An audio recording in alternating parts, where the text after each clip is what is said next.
everybody sitting in a circle. When you get to kindergarten club and kindergarten, you'll all have your own special spot to sit in. And the teacher usually will be at the front. So I've got to tell you some things about ways to be good listeners when you're in a classroom and when you're with a teacher. We do 5-star listening at kindergarten club. And the first way we listen is with our eyes. Isn't that silly, listening with your eyes?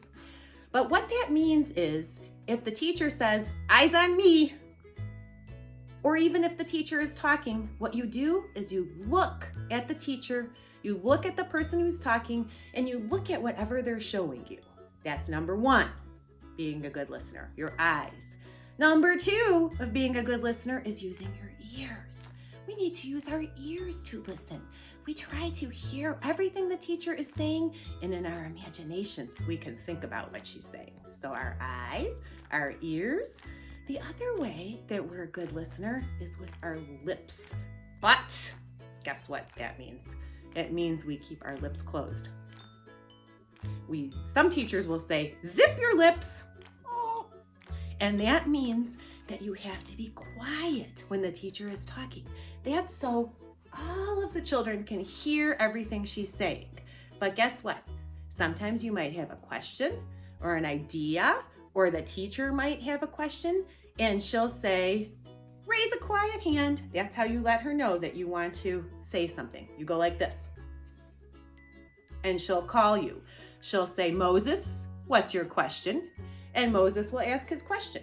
But she only calls kids who have a quiet hand. Alrighty.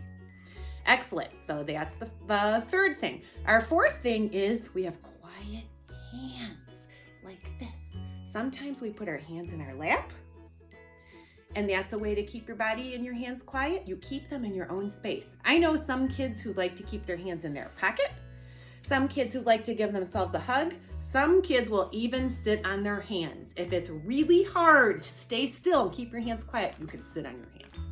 Okay? So that's the fourth thing. The last thing is we have quiet feet. And what teachers will usually say is that they want you to sit crisscross applesauce like this. Or some teachers will say, sit like a pretzel. See how my knees are up like this? And I look like a pretzel. Crisscross applesauce. I did it. Hands in lap. Zip lips. Eyes on teacher. 5-star listener.